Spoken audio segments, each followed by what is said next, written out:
Criminal majority.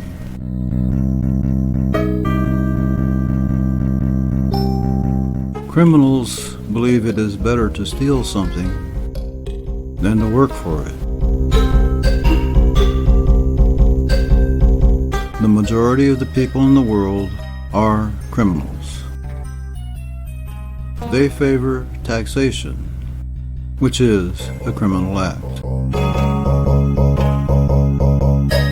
They support tame criminals called police. They believe the tame criminals will protect them from the wild criminals.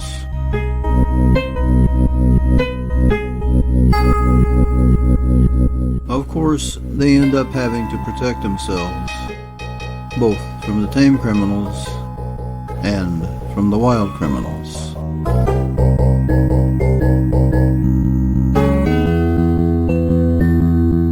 Whether or not you are a criminal yourself, you have the problem of getting along with the majority of people who are criminals. I believe honesty is the best policy, and living in a society of criminals is better as an honest person than as just another criminal.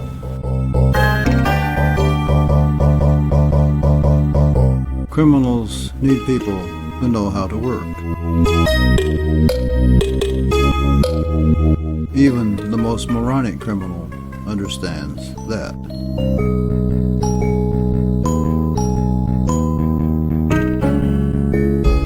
Most of the members of the criminal majority are petty criminals. They are content to rob only when they are sure the victims are outnumbered and defenseless.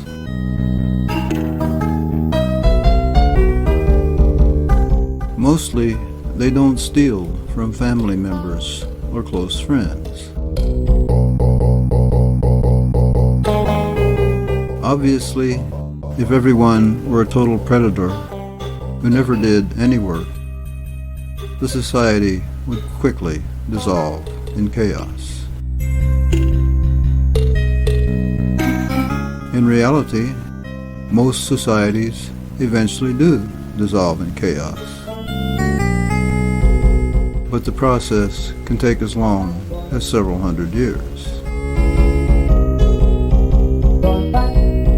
An accumulation of minor crimes over a large population and a long stretch of time will eventually add up to a major catastrophe.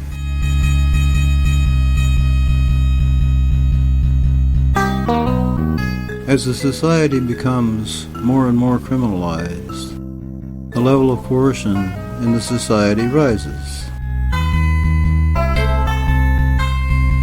Taxes increase. Rules and regulations multiply. Penalties become worse and worse.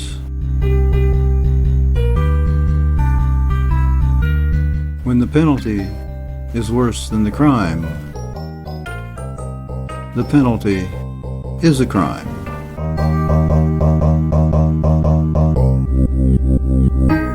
Government members become more and more adept at the game of demonize, imprison, and rob. Criminality spreads. Eventually, the social order breaks down.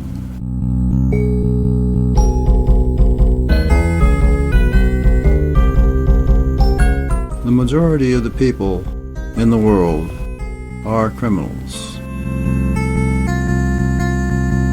Most of the societies in the world are based on criminal philosophies.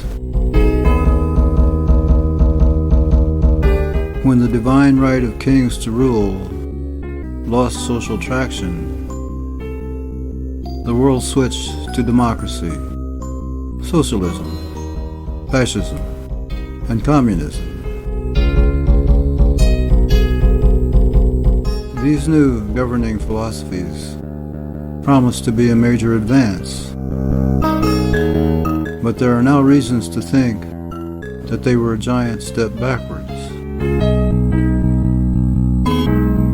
Governments based on democracy, socialism, fascism, and communism killed at least 160 million people during the 20th century and inflicted uncountable lesser miseries on the people of the earth. And that does not count the people killed, wounded, and displaced in wars.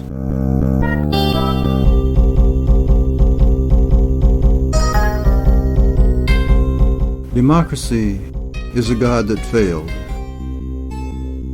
but we should expand that indictment to include the failure of all authoritarian philosophies. We will only achieve stable and rational societies when the majority of people in the world are not criminals, and when societies are based on logical, non-criminal, non-authoritarian philosophies. Such societies have existed in the past and will probably exist in the future. But that future may be some time in coming.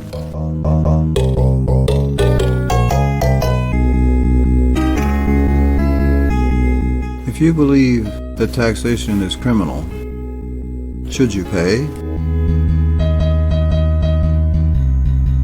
There are those who say they never give in to blackmail. Ironically, they tend to be the ones who think taxes are morally justified. I guess they'd rather whitewash their own criminal behavior than accept the reality that they are giving in to terrorism. Taxes are terrorism.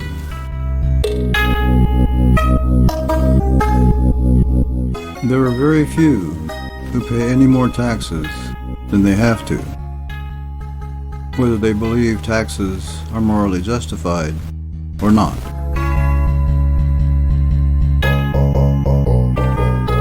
I believe resisting taxation is good, but I do pay when all else fails. My major defense against tax terrorism is to design my lifestyle so as to minimize the amount I owe. If everyone followed my example, governments would cease to exist, and we would have a much more honest and prosperous world.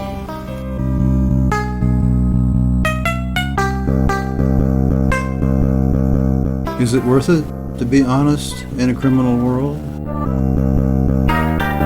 Many criminals have grown wealthy on their criminal enterprise.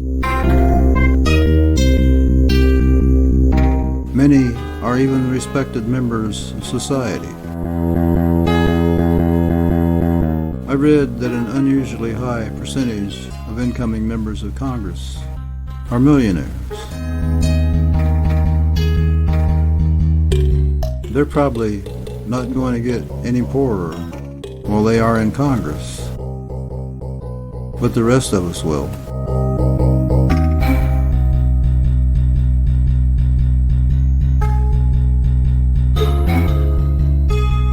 A society composed only of criminals will not stand.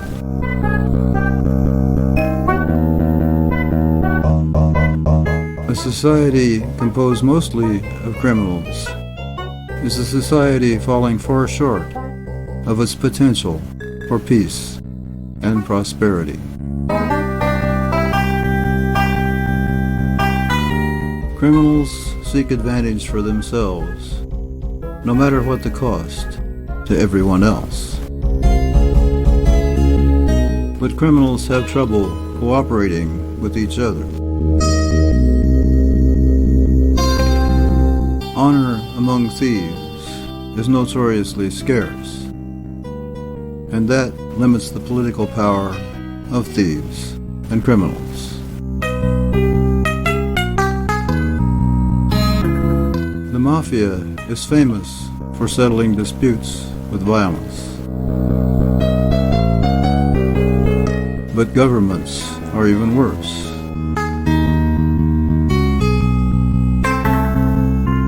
People are seldom killed by non-coercive organizations like churches or corporations. But both churches and corporations have an unfortunate tendency to influence governments to violently enforce policies that work to their advantage.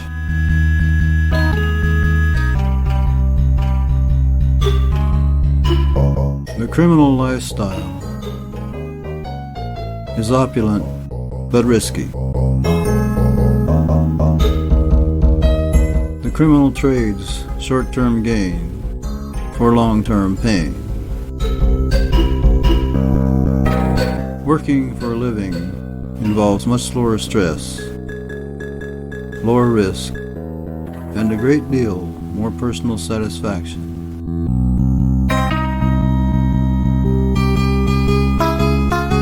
If you want the best for your children and your grandchildren, honesty really is the best policy. Eventually, Tyrannosaurus.gov will crash, and those who remain honest and know how to work will survive and prosper.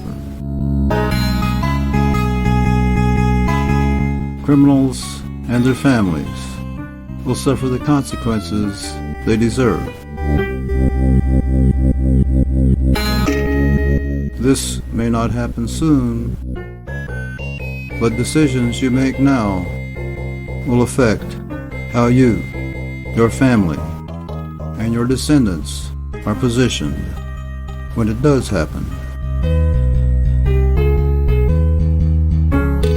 Freedom and honesty work. Slavery and lies suck.